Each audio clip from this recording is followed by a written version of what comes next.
Welcome to Recovery Wednesday. Today is May the 25th, 2016. And our calling number is 646-200-4169. Press 1, and that puts you in queue to talk to us. And we would love to hear your comments and your questions because that makes this your show. Welcome, Michael.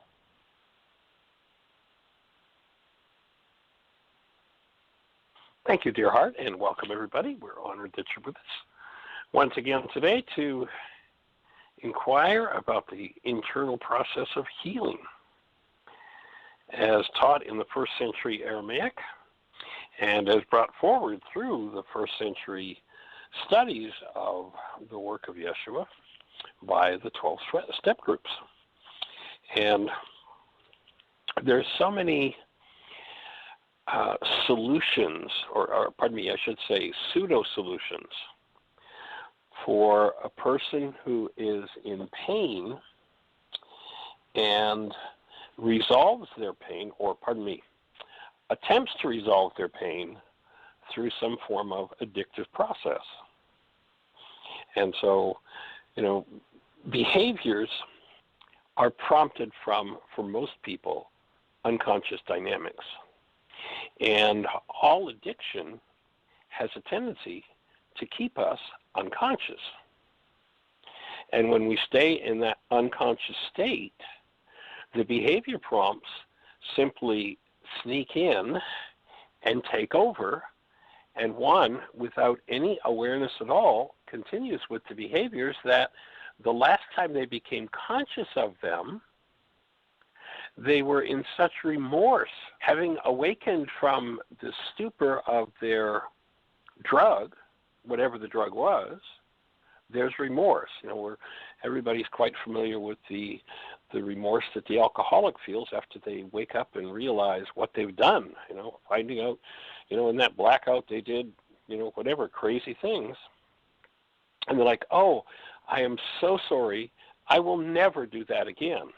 Ever hear those words from someone?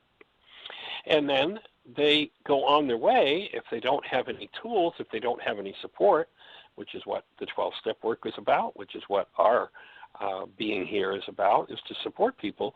Without support and without tools, at least constructive tools. I loved Ron's insight yesterday that when he read the section on in my book on life without tools, he made a big adjustment, and that was realizing that he had all kinds of tools, and they were primarily destructive, and they were the tools that he was using.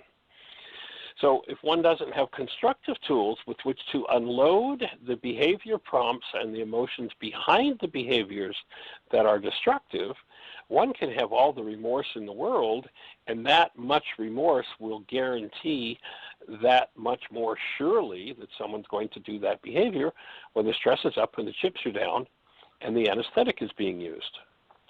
So if you have someone who's in an addictive, actually they don't really even have to be in an addictive pattern, although most people turn to some form of addiction in order to handle unconscious pain when it starts to surface.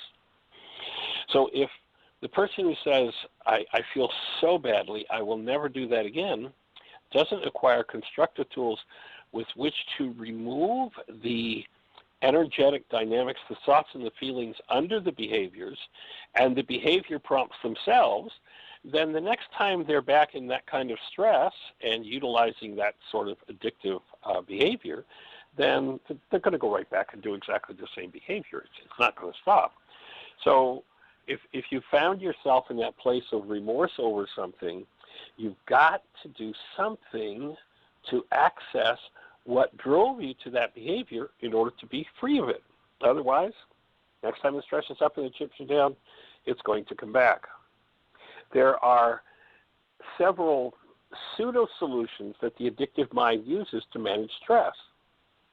And the basic idea here is that when one is under stress and doesn't have constructive tools to go into the root of that stress and bring correction, then they'll use some form of, and our Our definition in this work of addiction is the use of any person, place, substance, circumstance, or activity to keep from hearing and following your highest guidance, and or to keep from feeling what's real for you, dealing with it, and communicating about it. So some of those pseudo solutions, the addictions are, hostility, the hostility addict. If you look, there's a wonderful film. If you haven't seen it yet, we've recommended it several times. It's called Thanks for Sharing. Very powerful. For mature audiences, there's some fairly mature material in this movie, but they show several people involved in different forms of addiction, and in particular sexual addiction, and it just so clearly shows how the first drug of choice that virtually everybody in the movie turns to is hostility. When the stress is up and the chips are down, they all turn to their first drug, and it's a tough drug to break free from because it's free. It takes a huge amount of commitment to say, I'm going to stop producing hostility. I'm going to stop using. The alcoholic can say, okay, I'm not going to the liquor store. He gets into the stress and goes to the cupboard and the alcohol isn't there. It's kind of tough to drink. However, the hostility addict has a free supply and it's internally generated. It takes a great deal of commitment to overcome hostility. And if you watch this film, Thanks for Sharing, you'll see how perfectly they capture every person who's getting ready to fall off the wagon, and there are different kinds of addictions that they show. Every person goes into hostility first. That's the first drug of choice. And when that isn't strong enough to keep the underlying issues anesthetized and hidden, that's when they'll turn to a drug or alcohol. There are other addictions that are just as deleterious in their effects, but not so obvious. Food. If you use food in order not to feel, in order not to deal with something happening in your life, then you're a food addict. Sex. If one uses sex in order not to feel and not to deal with what's happening in their lives, then they've become a sex addict, a control addict. The stress is up and the chips are down. I'm not breathing. I don't want to look at, I don't want to deal with this. And so I take control of something in my environment, or at least I attempt to take control. And if that which I'm attempting to take control of my environment feeds back to me something that triggers the underlying issue that I don't want to look at, whoa, look out. That's the whole definition of a world where you walk on eggshells, the control addict. Then there's the love addict. That's the person who's always falling in love. Oh, I'm in pain. If I just had somebody to love me. Oh, look on the television set. What a sweet face. I'm in love. There's the being right addict. When someone's feeling the underlying insecurities of not being right, then the addiction comes forward of, but I'm right, you're wrong, it's settled, why argue? The abuse addict, self-abuse, abuse of others, happens in both directions. You look at people who are cutters, and that's abuse of self. But the abuse addict can also be locked into abuse of others. And the blame addict. Well, I'll just find somebody to blame, and then everything will be just fine. So if you find yourself under stress and in some sort of pain or turmoil, and you enter into a conversation about anybody other than yourself, you're probably a blame addict. If you're under stress, if the hostility or fear is up, rather than lashing out or reaching out to someone else, stop, go inside. The reality management worksheet is the perfect tool. The wake-up sheet to wake up from these addictions is the idea. And so if you find yourself in wanting to talk about somebody else, about what somebody else did, how somebody else is, and what's wrong with somebody else, that's the place to stop, take a breath, pull out a worksheet. And what happens is, when you utilize the wake-up sheet, what happens is the core of the tool of forgiveness collapses whatever the picture world is that you're wanting to blame. And you get to drop into the next level of your own mind. Enter into, when you're in pain or turmoil, enter into a conversation about yourself. And you'll find yourself developing the skill of being able to go more and more deeply into the hidden parts of your own mind. And as you access the hidden parts of your own mind, they'll tend to disappear. And then there's the figuring it out addict. If I could just figure this out, then everything would be okay. And I'll offer that whatever's going on in your life, I don't care what it is. If the stress is up and the chips are down, you can't figure it out. It just isn't possible. And so if you're addicted to managing your stress, and several of these tie into one of the major addictions on the planet, and that is using denial to manage stress. And what is denial? Once again, thinking or speaking about someone else when there's something going on inside of me, as though that which is going on inside of me is their fault. And so there's some of the major pseudo-solutions of the addicted mind. And so very much, I don't remember the gentleman's name, but I believe he was a Swedish gentleman who wrote a book. He works a lot in the prisons. I kind of connected with him through some prison work that I did. And he wrote a book entitled, We're All Doing Time. Basically saying it doesn't matter whether you're behind bars. If you're in a prison in the world between your ears, you're just as in prison as the person behind bars. Actually, the person behind bars might have an advantage because they're being housed, they're being fed, and they've got lots of time to do their inner work. So recognizing that these things can take a hold of us, then you realize that everybody's addicted. Pretty much everybody's addicted to something. The key way to tell what you're addicted to is when the stress is up and the chips are down, what do you reach for with which to manage your stress? As opposed to, do you have tools? Do you reach for tools with which to alleviate your stress? And so our invitation is to acquire those tools.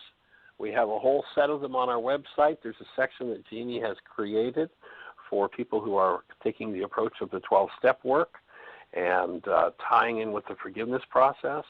And we invite you to take advantage of those tools. If you go to whyagain.org,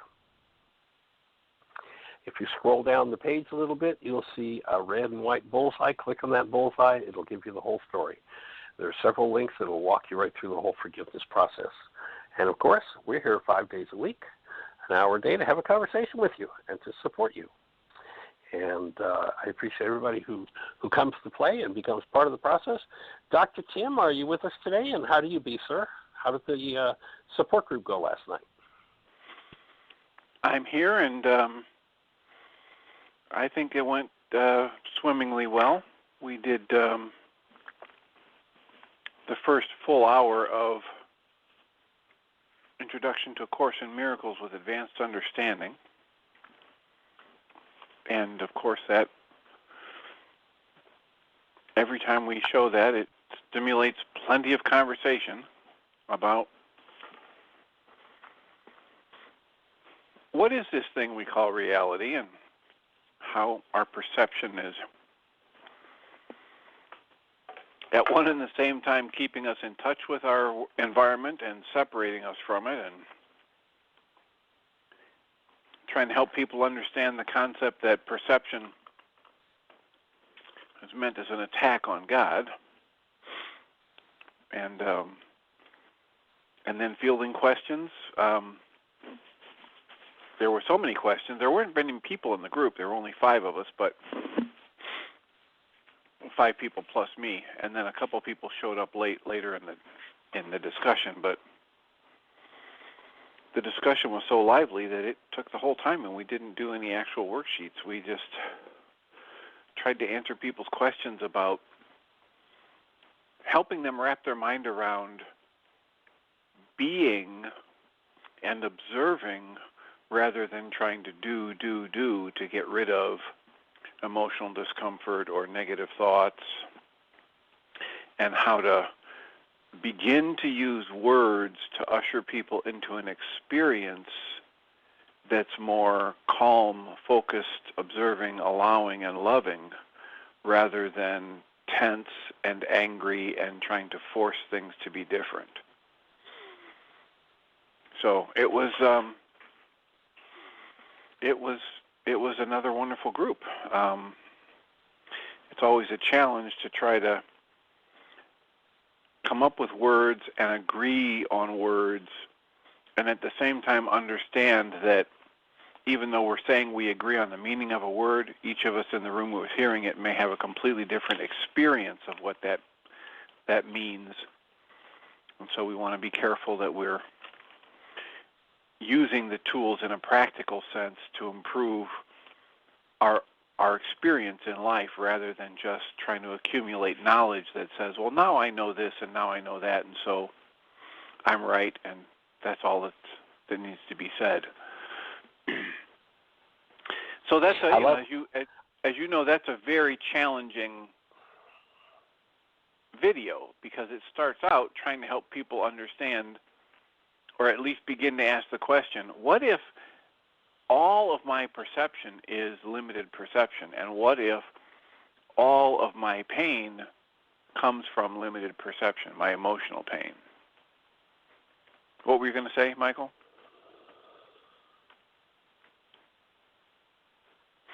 You said the record. Well, I was going to ask a question. One, when was the last time you guys watched the What is the World?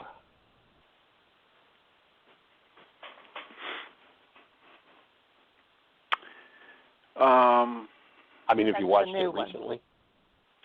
Probably within the last 6 months. Okay. So with the question of, perception being an attack on God, that might be a good one to watch next, because that's the major focus of that particular lesson. I think it's really probably would open the space for that to become clearer for everybody. Yep. Well, we had the people, doing discussions around that, and the capital W world versus the small W world, and there were all kinds of discussions about how the Course in Miracles is so wordy and circular at times in its use of pronouns that aren't, clarified. And so if you study it, if you read it over and over again, it's possible to make it make sense. The issue is it's also possible, because it's vaguely written in certain ways, for somebody else to use it like people use the Bible, to argue the opposite point.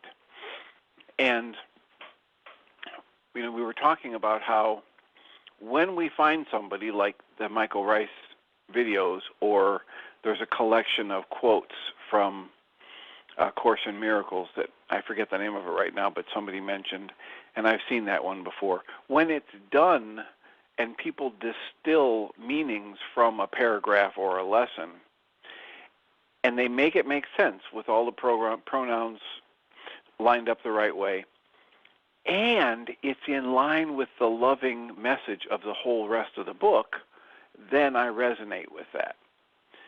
When it's taken and moved out of alignment with this whole loving message, then I can see how they can look at those words and interpret them to mean this other thing.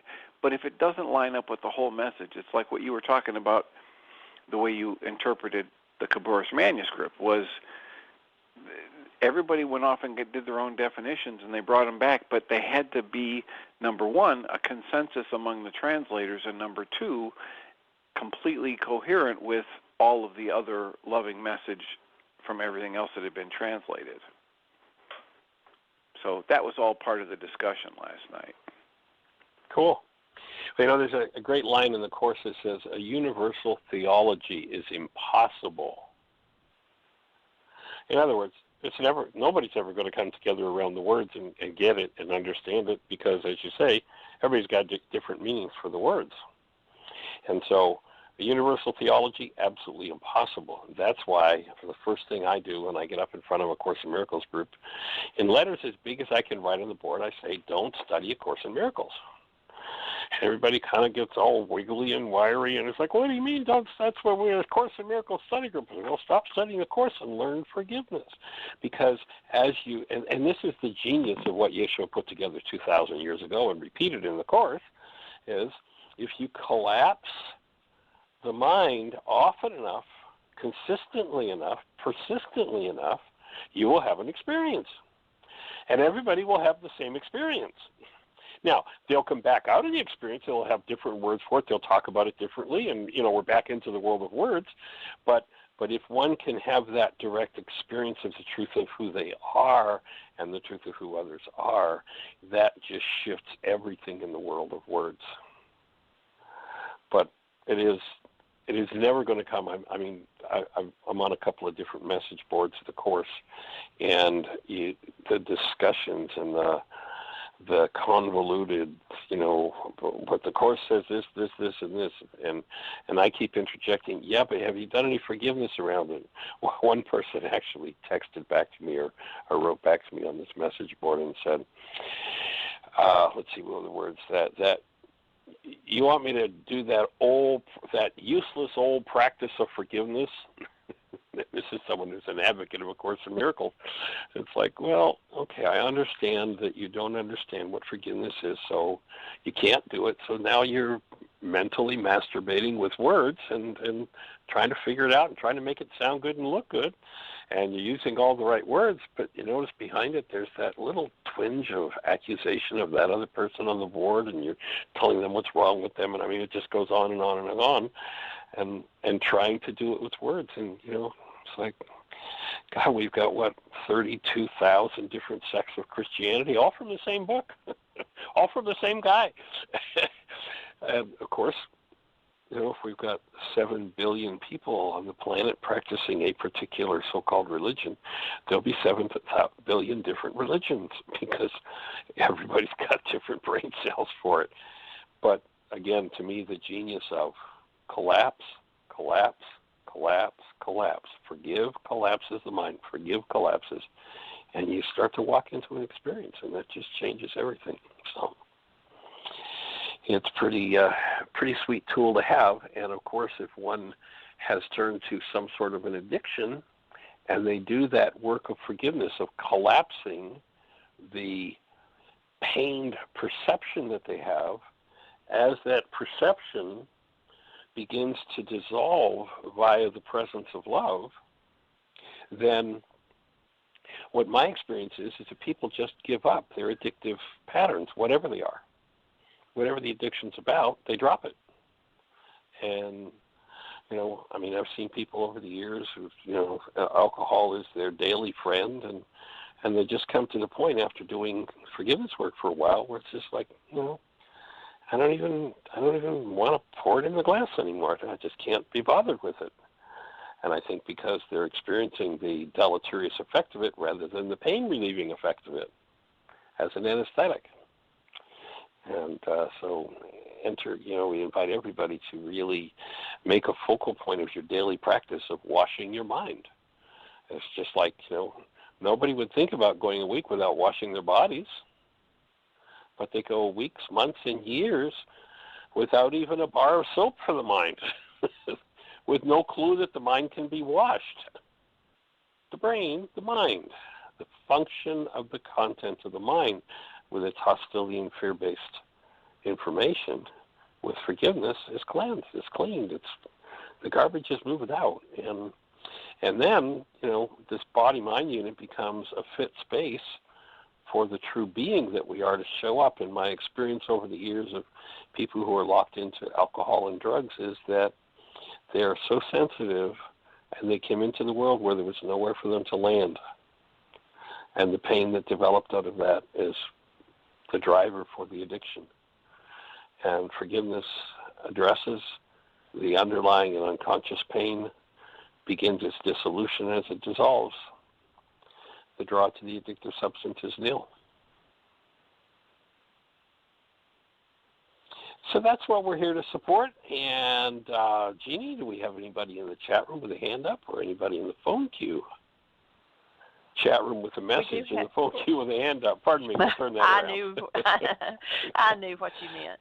No, it's quiet in the chat room, but we do have a hand up on the switchboard. Oh, cool. Let's say hello. It's 541. It may be Julie from Ashland. 541, you're on the air. Are you out there, Julie? Area code 541. You are locked and loaded. Oh, I'm here. I'm here. Oh, you're there. Oh, good. We're glad you're there. How are you? No, I'm not. I'm on the phone. Okay. I was just on another call that came through after I pushed number 1, and oh my gosh, hi, perfect timing. It's okay, Julie good. You're from back. Ashland. Yes, so right. Thanks for hanging in there for me. And I missed some of the last comments, but I wanted to ask you of something about evil.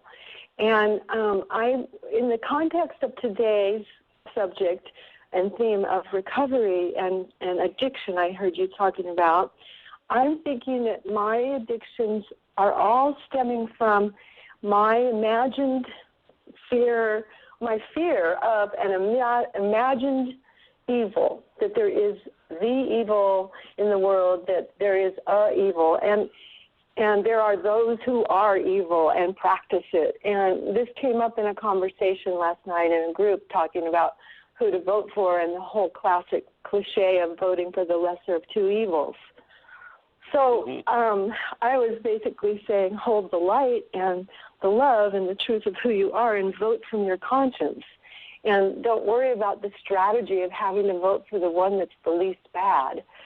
But anyway, in the context of my own personal addiction, I'm pretty sure that I sedate myself and keep my life on a so-called even keel because I am actually I have a thought pattern of being in fear of something that really is evil, that it really is real and it's really out there. And then I just want to balance that with that I do usually think it through when I'm not in the reactive resonance of it, and I get to the other side that there is no need to fear evil because it isn't real to begin with from my Course in Miracles work. And so wherever I am in the spectrum today, I guess I was convinced last night that there is evil and what are we going to do about it, with this election, and how can we ever, bring down evil, right? Get rid of it. So what would you say about evil and its relationship possibly to how we sedate ourselves because of our fear of evil? Well, 2,000 years ago, Yeshua said, resist not evil. In other words, if you put your focus on what you perceive to be evil, then you just became a supporter and an assistant creator of it. So the first order of business would be to forgive anything in you that could focus on what you consider to be evil. And then in the Aramaic, the word evil is the word unripe or incomplete. It actually has two shades of meaning. If I have a green banana, Dale Allen Hoffman used this in the Aramaicisms video that we did when we talked about evil, and he had 3 bananas, and so here's a green banana. This banana is evil. He had this very brown, soft, mushy banana. This banana is evil, and they had a nice, bright yellow banana, and this banana is not evil. This banana is whole and ripe. So the one context for the word evil is unripe, incomplete. So in that sense, we're all evil. We're all unripe. We're all incomplete. And then in the second sense, the word evil in Aramaic relates to the word sin, where the word sin is an archery term, and you fire at the target, and if you miss the bullseye, the scorekeeper yells sin, you're off the mark.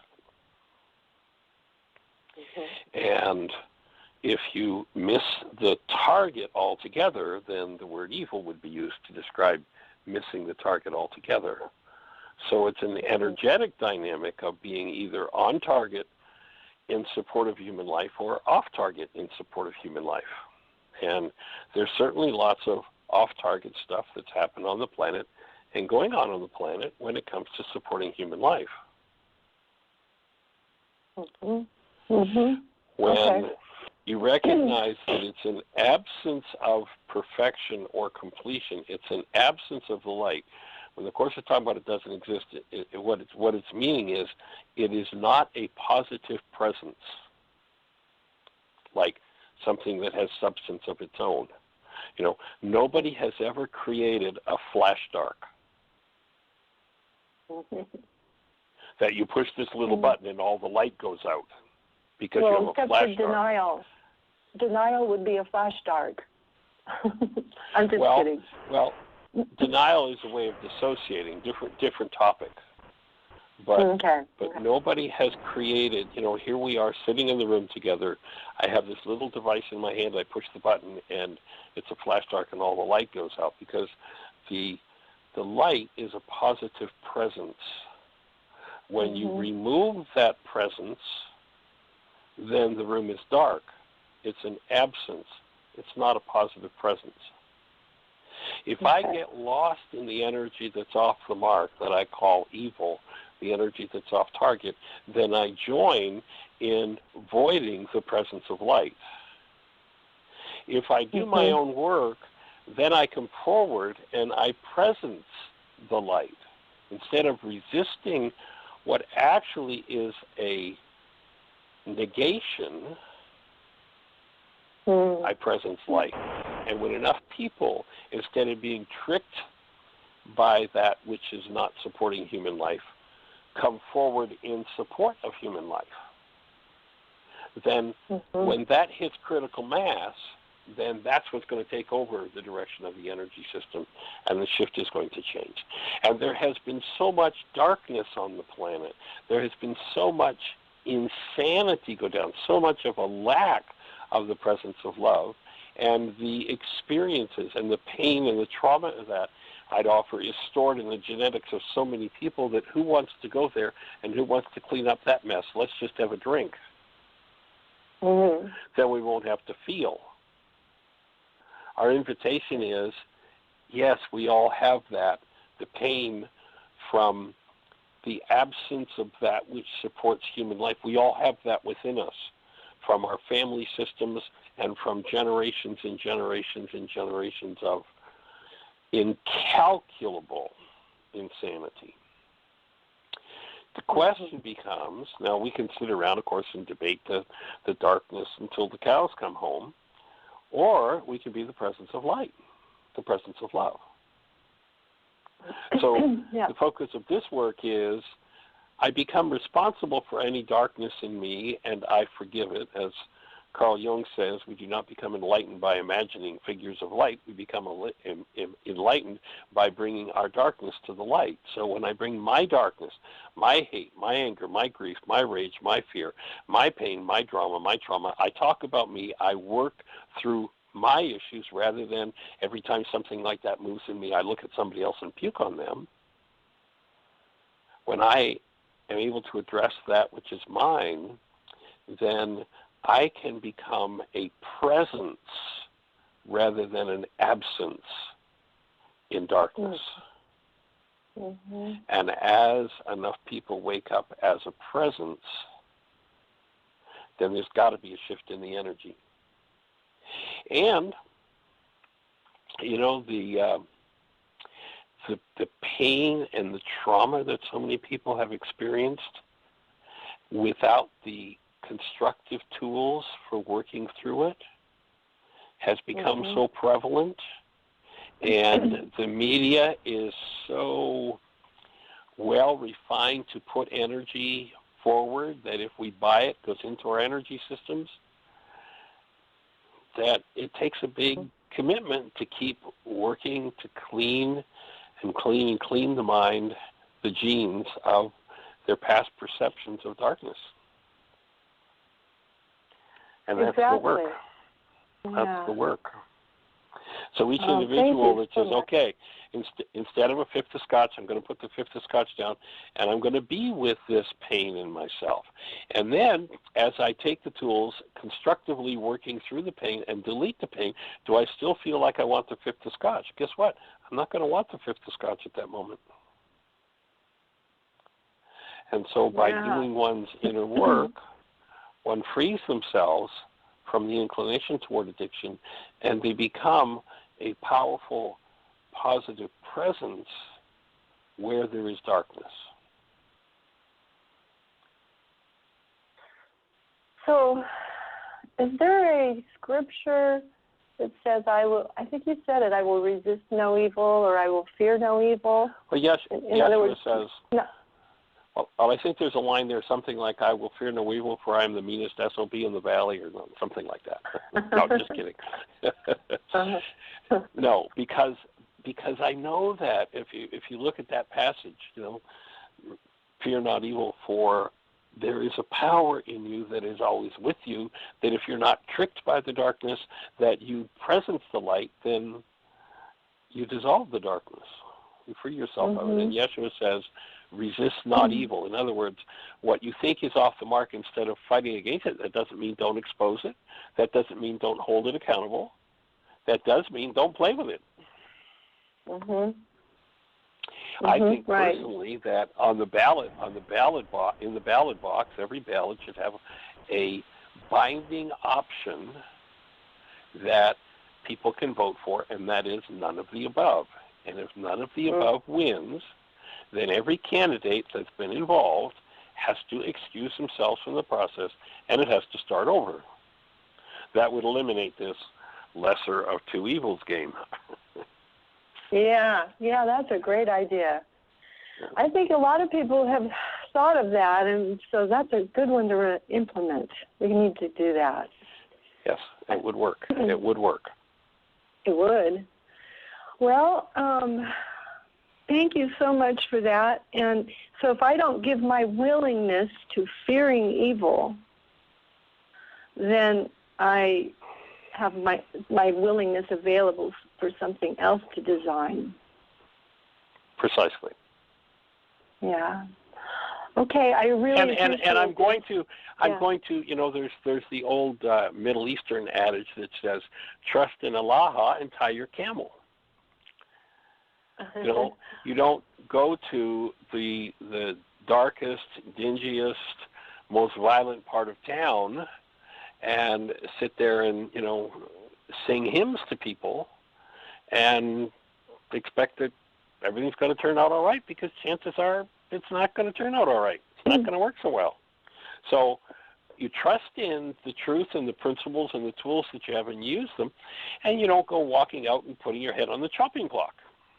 And if there are places where there are behaviors, one of my early mentors is a man who got to deal with every kind of drug and alcohol abuse you can imagine. He was a Superior Court judge in Albany, Georgia.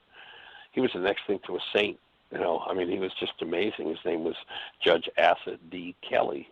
He'd actually been the head of prisons in the state of Georgia, which is a rough, rough place, and then became a Superior Court judge. And Judge Kelly put thousands of people in prison over his tenure on the bench, but he never punished anybody. He would explain to them, and this man was serious. He kept love present in his courtroom.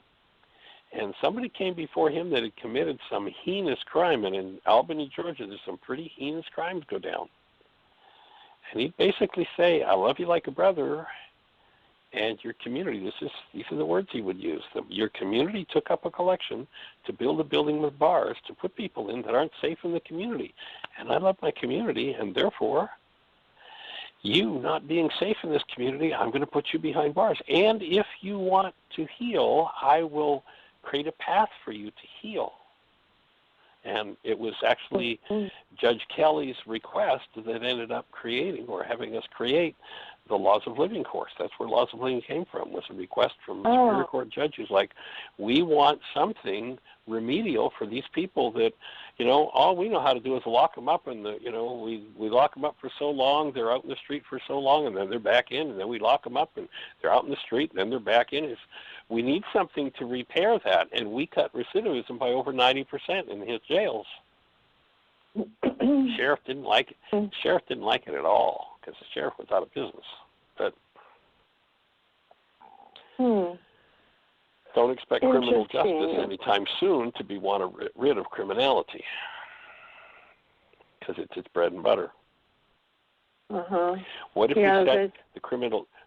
we set the criminal justice system up so that its focus and its function was to bring healing to all criminality on the planet, rather than to bring punishment and penance, the old penance system, to everyone on the planet?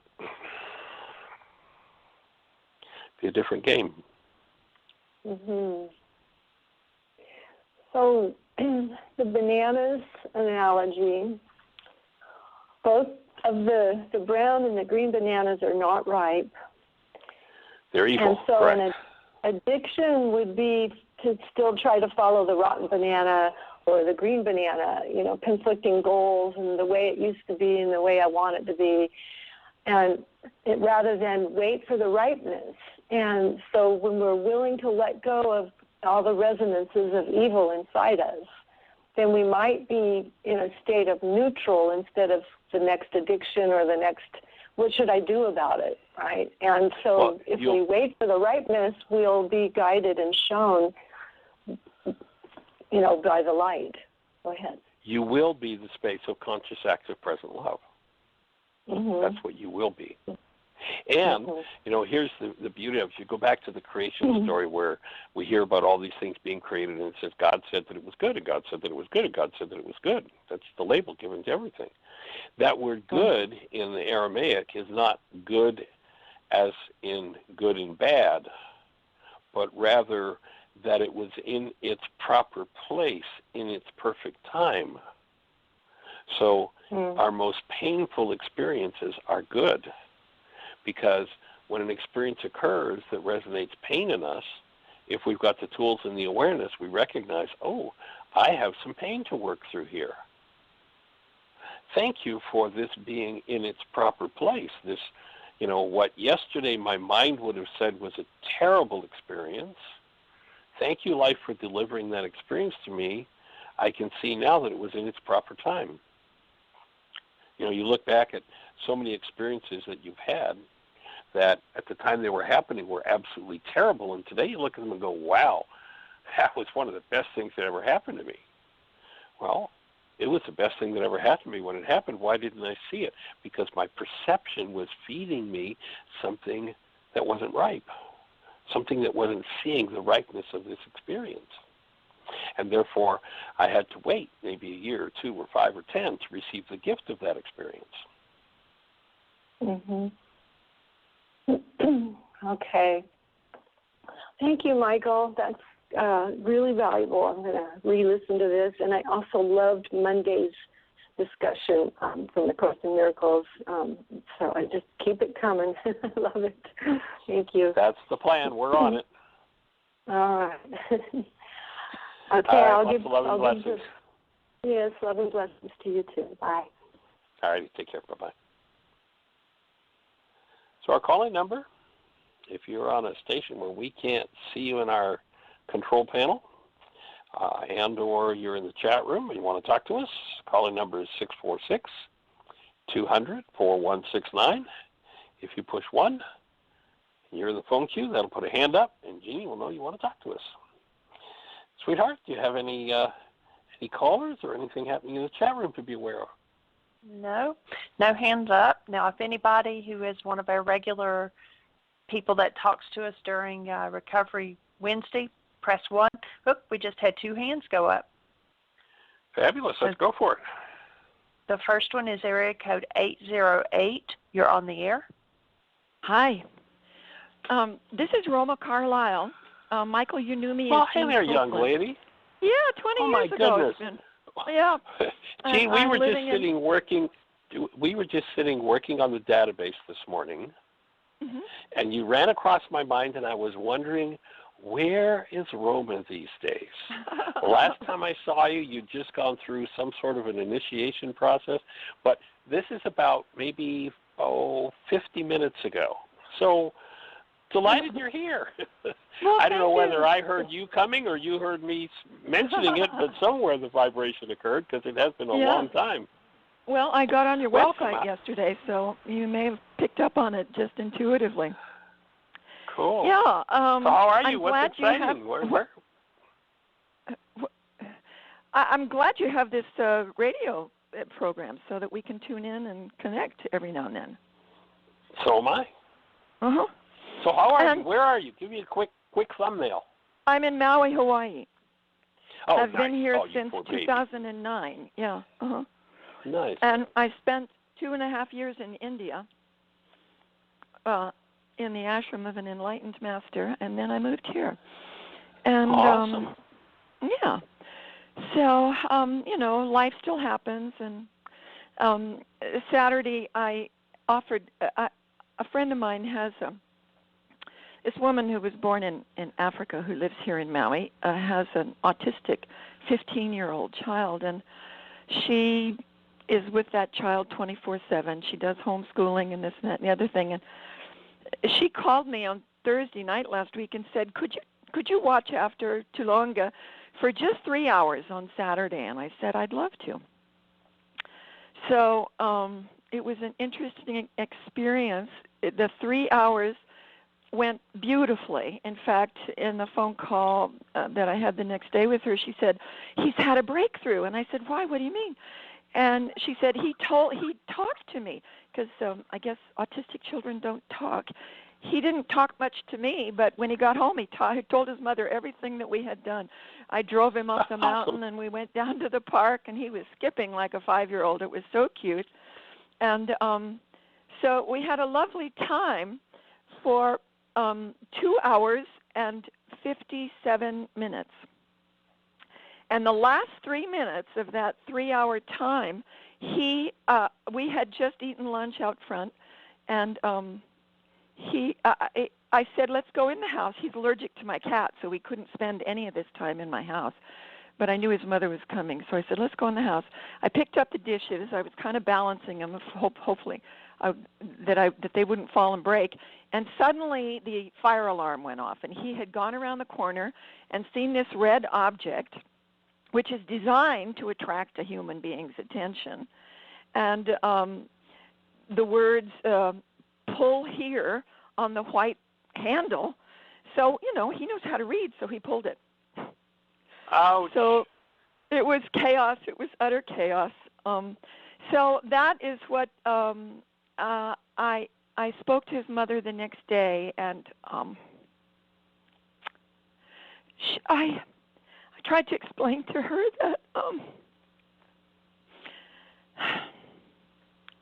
that I haven't been around children, and so I was a little bit frightened of saying yes. Let's stop the conversation for just a minute. Yeah. Let's just take a couple of deep breaths. Yeah. Sounds like some grief there. Yeah. Right. Well, it may be that my relationship with her is over, and that's because I used the word fear. I explained to her that I felt a little fear about the idea of taking care of him, and she said, fear? She had some kind of a charge on fear, and she totally freaked out. And I loved what I saw yesterday on the website. You said you can't, and I remember you saying this 20 years ago, that the brain can only handle one thing at a time, from moment to moment. It's focused on either love or fear or hostility or whatever, But right. I was totally on target the entire time. Otherwise, her son wouldn't have had a breakthrough and talked about it. But it broke my heart. It was heartbreaking. So yeah. I did a worksheet. So I did a worksheet. Some... I just want to say one more thing. I did a Okay, worksheet, and the emotion I said was fear, right? And the fear was of losing the friendship and, abandonment issues and stuff like that. But I was driving somewhere yesterday, and I thought to myself, but the Course in Miracles teaches that everything is love and fear, right? It's either love or fear. Is that not correct? And fear is love's absence. And fear is love's absence. Yeah. But when we do the worksheet, we have the option of checking fear or hostility. And I know that you created this worksheet from the Course in Miracles. So I was questioning. I was driving along and I was questioning, and I thought, why are they both there? Because I've always felt that from fear, all the other things that we would label as negative, such as hostility, was born. That's the way I interpreted the Course in Miracles. But then I kind of answered my own question. I thought, well, fear is more of a receptive, female kind of receiving thing, and hostility is more assertive, more aggressive, more male thing. And I was wondering if that was actually in your mind when you actually designed the worksheet with both of those things rather than just love and fear. Right. Well, actually, the worksheet was not designed out of the Course in Miracles. Actually, the worksheet came out of, the worksheet came out of the first century Aramaic teachings of Yeshua. And I would agree with you that hostility is a subset of fear, but it seems that it's become such a prevalent thing in our culture that in the brain it has an almost independent existence. When you see me writing, you'll notice I usually... What has an independent existence? Hostility? Hostility, yeah. Uh-huh. You'll notice that I write it with fear/hostility. Exactly. Reflecting that they are one. But they function when hostility is active, a whole different mindset occurs than when fear is active. And it's a totally different energetic phenomenon. Yes. Yeah. Although it's based in the fear, it still is that energetic. But what I'd like to do for a minute is roll back in the conversation to where you told us how it was breaking your heart. It was heartbreaking, and it's not resolved. We got to a point. We tried so hard. I tried so hard to stay with her, and finally, I was just all I could do was be silent. And she went into silence, and then after about a minute and a half, she suggested that maybe we should talk about this another time, and I said that's a good idea, and we hung up, and that's how it ended. It was very sad. So anyway, can we investigate this whole thing? Are you open to coaching on that for a minute? Okay. Yeah. So with this work, and back 20 years ago, I didn't have this clarity on denial that I have now. Mm-hmm. But our definition of denial that we functionally use in this work now is when I think or speak as though something outside of me is causing something to happen inside of me, then I'm in denial. Right. So in the example, our words tell our minds. That was present 20 years ago. Yeah. Well, not on the clarity level, but in any event. Yeah, I'm sure. So when I speak or think as though that causes this in me, then the thing that I most need to heal, which is what causes this in me, I just dissociated from. When I say that is the thing that causes me to heal? No. So let's say in this case the sensation or the feeling. The sensation or feeling of a broken heart. Right. Is something that's going on inside of me. Yeah, it's present. Okay. So when I live in denial, I'm going to ask you to just hold your conversation and just stay with me because I want to complete a thought here. Okay. So when I live in denial, that is, that broke my heart, then the energy that's quote unquote breaking my heart is inside of me, and I dissociate from it with those words, and I create a picture that this thing outside of me is the thing that's breaking my heart. Mm-hmm. So now the very energy that I need to address in order to heal what I call my broken heart, I've dissociated from. I've hidden it from myself. It's now hidden somewhere inside of me, and I can't access it. The love. Is that the love No. that we eventually get No. to at the end of the sheet? No. Okay. No. All right. No. When I say that created this sensation of a broken heart in me, I hide from myself the energy in me that creates a sensation of a broken heart. Right. Now that I've hidden it, I can't heal it. Well, that's what I reached for a worksheet, because I Cool. I know about. Fabulous. That's why I reached for the worksheet, because I knew that it was sourced inside of me, and that I want it to be clear if I ever do speak to her again. So my input would be, you have that knowledge in your head, but it's not in your heart yet. It's still because reflective. you're still talking. You're still using words that reflect that you think that caused your broken heart. Right. And this sensation, I'll just ask the question, this sensation of a broken heart, that, the words you use to describe whatever that sensation is, if you think back to 2 weeks ago and for the whatever number of years you've been on the planet before that, did you know that sensation of a broken heart? Oh, yes. So my input would be that there's a part of your mind that's still convinced that something outside of you is what breaks your heart. Even though in your intellect you know that's not true. You've been around the teaching long enough. Yeah, I've been reclusing for a year and a half in order to actually have the opportunity to actually be with me and move through that reflexive reaction to what appears to be out there in an external world, and that we give power to and say, it broke my heart. Yeah. Right. Cool.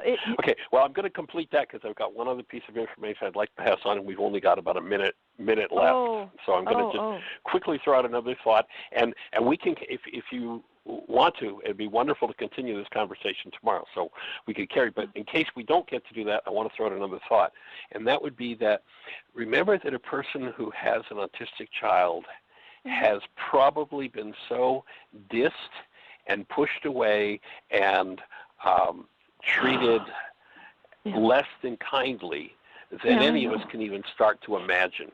I know. Can even start to imagine. And so I'd invite you to be soft and breathe into and heal this pain that causes your sensation of a broken heart, and then to be able to come forward to her in compassion and perhaps create the space for all of the energy that she's just unconsciously absorbed and been beaten and abused with perhaps since the child was born. Yeah. And just create that space for her to soften and let free of all of that, and together you heal and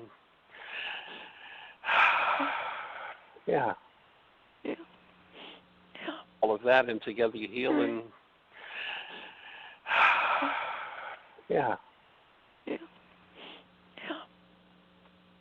So it's just an hour phone call, this? Radio show's an hour a day, 5 days a week. Yeah. Okay, 1 hour a day. Because on the website I thought it said 2 hours.